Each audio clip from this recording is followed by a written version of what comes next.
Hey, what's going on, everybody? Welcome back to the channel. Right now, I'm just hanging out on the porch. It is a beautiful fall day. I mean, right now, the temperature is really good. I'm kind of bummed about these wasps we've got in here, but you can see the color is starting to change on the trees, and it's just super nice out here. We had some turkeys earlier. Haven't seen any deer today, but I'm sure that they're on their way.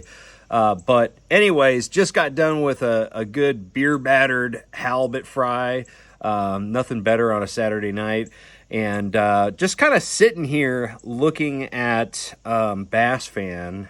And man, the last week has been pretty crazy with yet another installment of breaking news from Major League Fishing.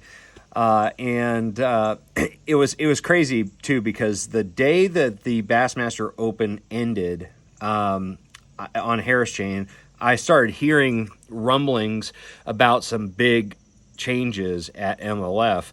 Everything from, Bassmaster was going to potentially buy MLF to all kinds of stuff, all kinds of different, rumors that I was hearing. And usually when you hear rumors, there's probably about half of the things that you hear that are true. And so I was just kind of eagerly waiting to see, what was actually true. And then Major League Fishing came out with their press release.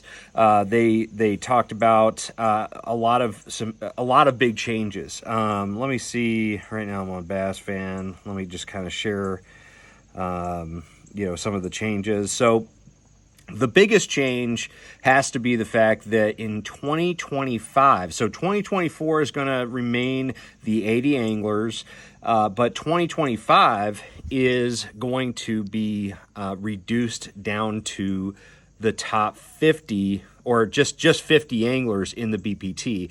And that's going to be decided from, I think, the top 35 in the Tour's Lifetime Angler of the Year standings, and the top 10 from the 2024 standings, and then the top 5 anglers from the 2024 MLF Invitational. So the Invitational, the amount of Invitational anglers is going to be reduced by, I think, 8 went this year. Now I think it's just 5. It may have been 10. I can't remember.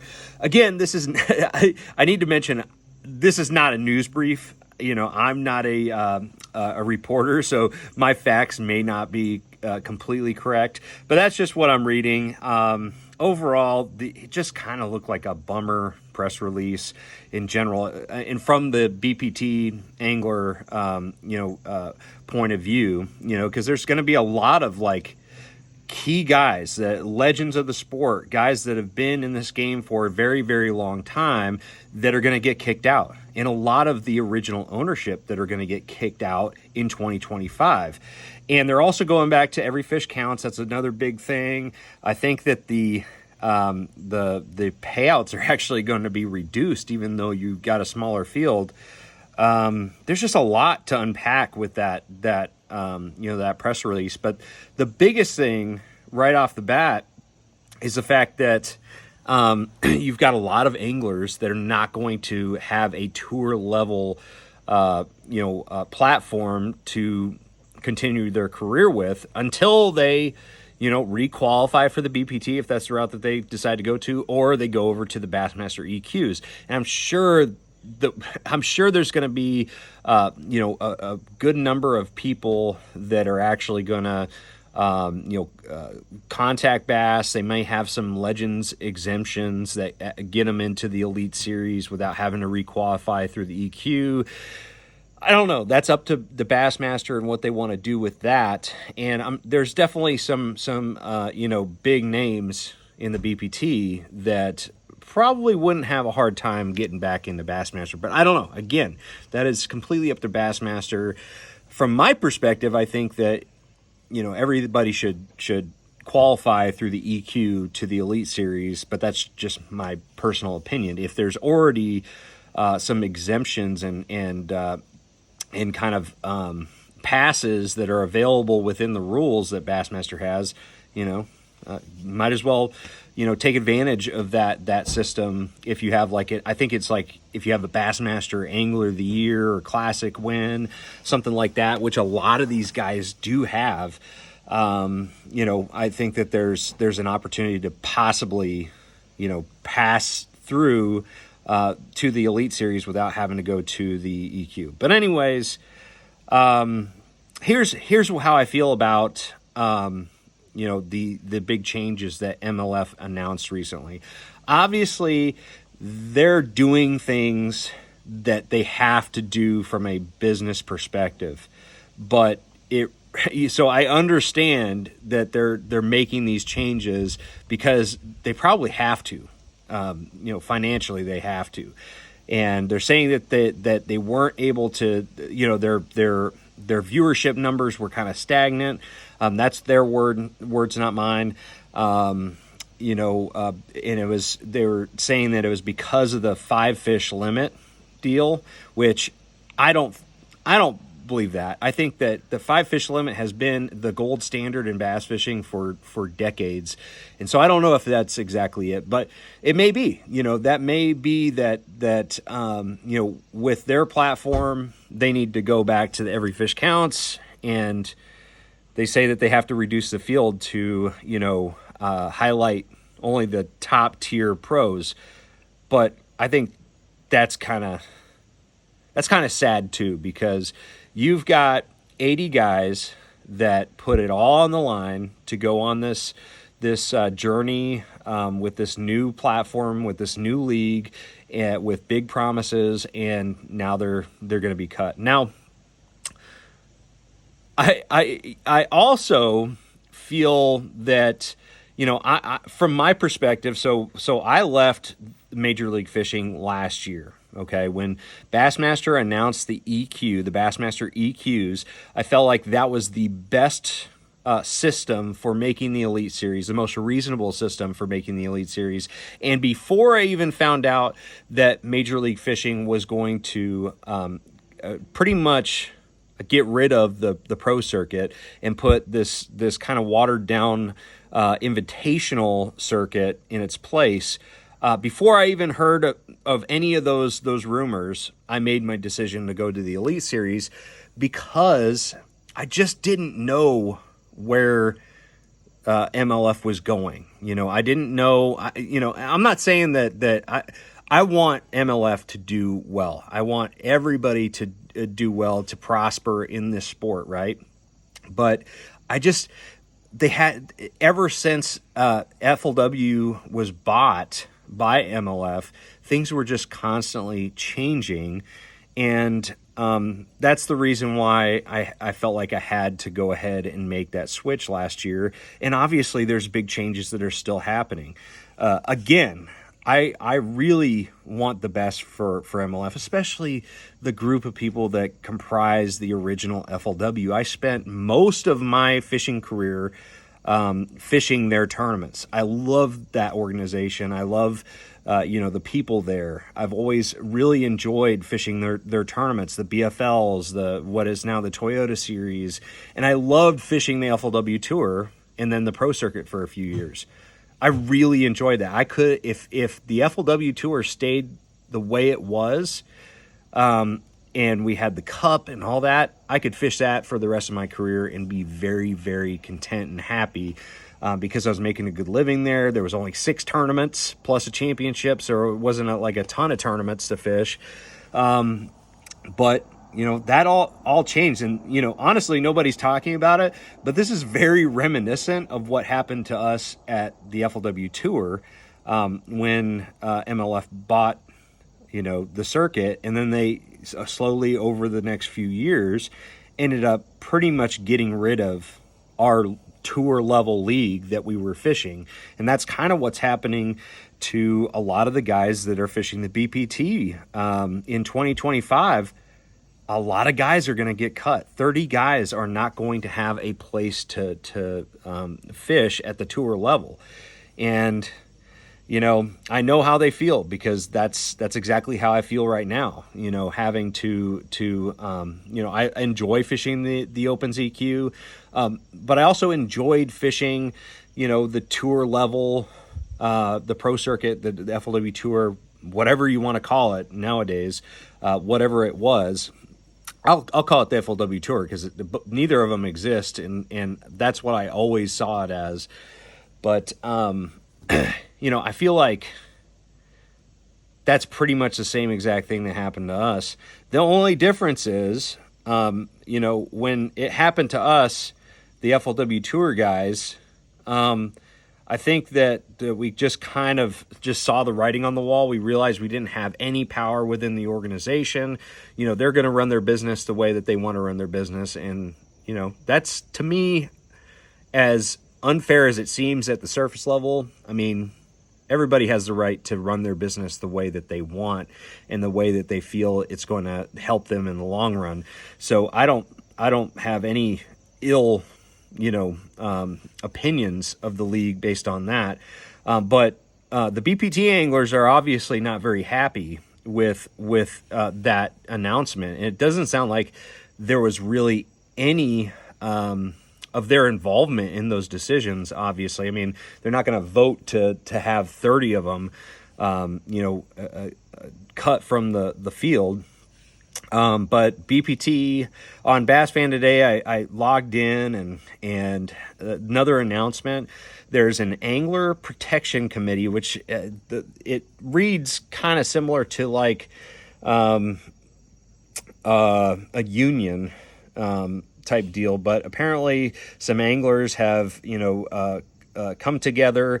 In the article here, it says a group of anglers that claims to have the backing of the majority of the 80-man MLF Bass Pro Tour roster have formed an alliance in the wake of MLF's announcement this week of changes to the structure and the format of the tour that would, among other things, result in drastically reduced field size in 2025.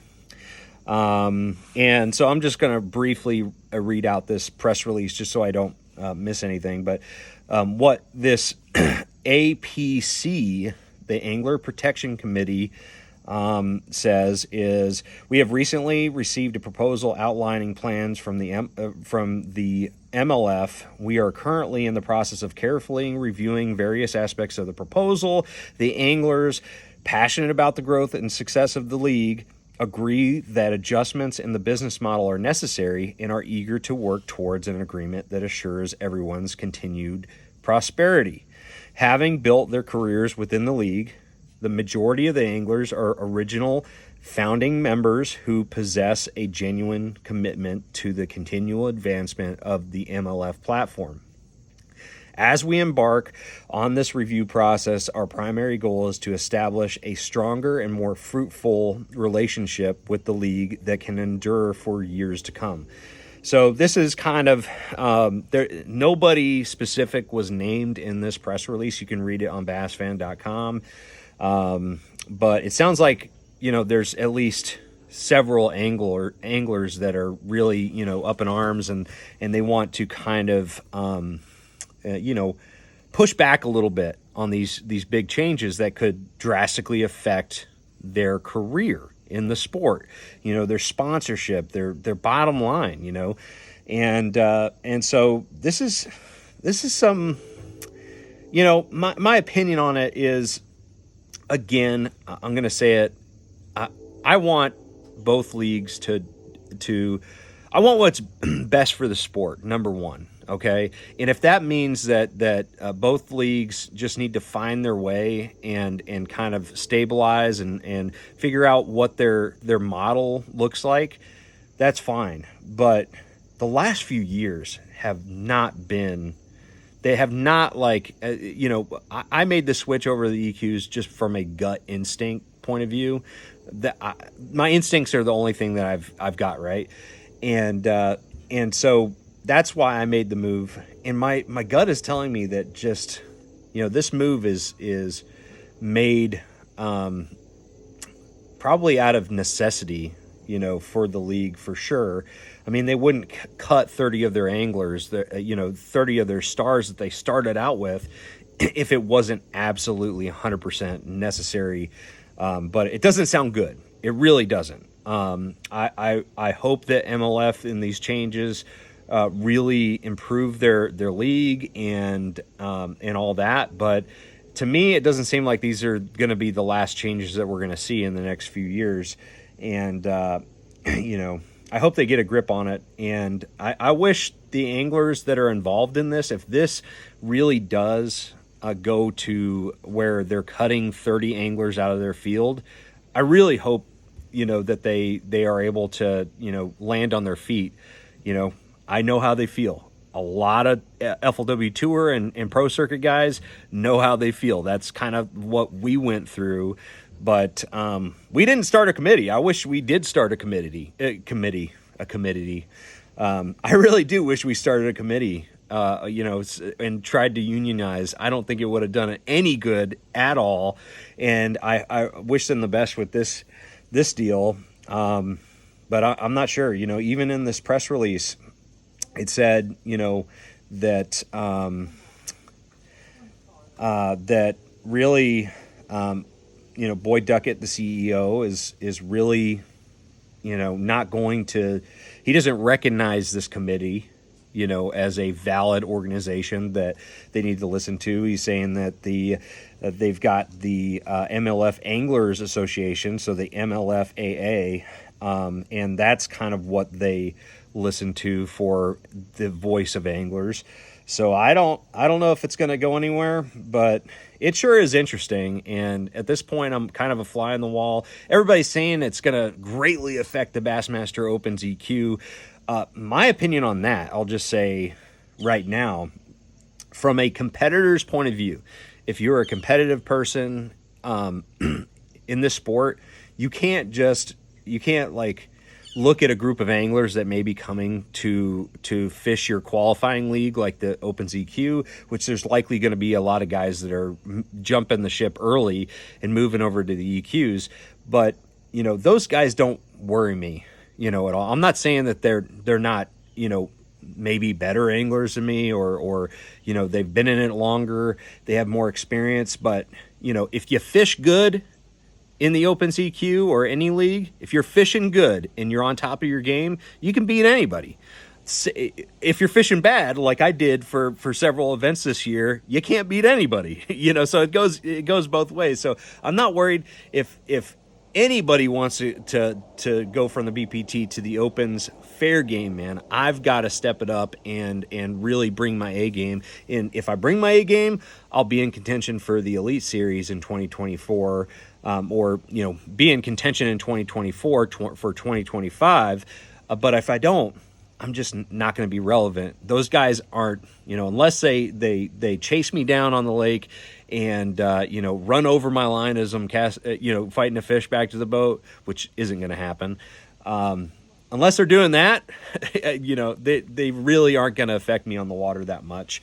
That's my opinion on it. But I feel like as a competitor, you kind of have to have that stance, because the second you start saying, oh man, it's going to be really hard, you're already putting yourself behind the 8 ball and you're not building your confidence. But that's a whole other topic.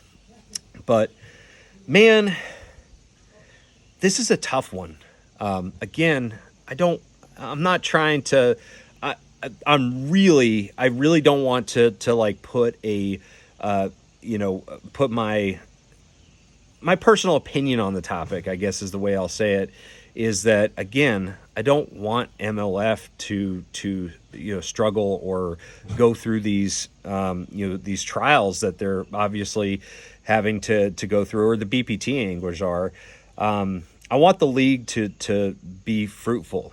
I want all of tournament bass fishing to prosper, but again, it doesn't look great. To me, they're making some moves that it definitely going to have a lot of growing pains, especially for the anglers that are involved with it.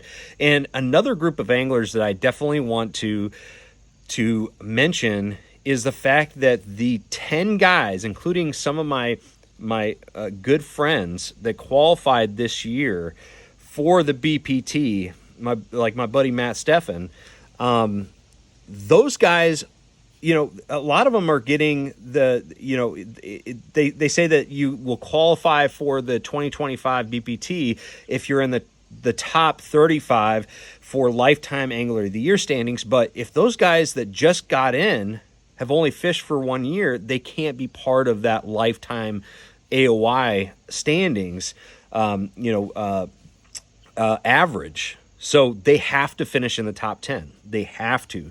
So any of those guys that work their tail off to get to this level, to the BPT next year, just because they were unfortunate enough to get in this season, now they're going to have to finish in the top 10. If they finish in 11th, there's no guarantee that they'll get in. Whew. It's rough, man. But you know what? I hope it all works out. But that is kind of what's going on right now. I think that it's definitely going to be interesting to see where everything goes. This is not the end of it. I think that we're going to see a lot of new changes going to happen in the next year or so. I think that a lot of anglers are going to be, angry about everything, and there's going to be a lot of guys that have to refigure out and adjust their careers. So anyways, guys, I want to hear your opinion on this topic, your opinions, because there's probably a lot of different things that you think about this, but I definitely want to hear about your opinions on these changes that we see with the Major League Fishing circuit. Before we close this out, once again, I want to just say good luck to everybody fishing the BPT, and that has their future with the BPT on the line. I wish the league, the best. I hope that they get everything figured out and they can kind of just coast along, not have to make any changes. So anyways, guys, that is all I have to say for today. Let me know what you think in the comments. Other than that, make sure you like, share, subscribe, and I'm going to get back to just kind of hanging out here at home during the off season. So thank you for watching. I'm going to see you out on the water or just out here on the porch.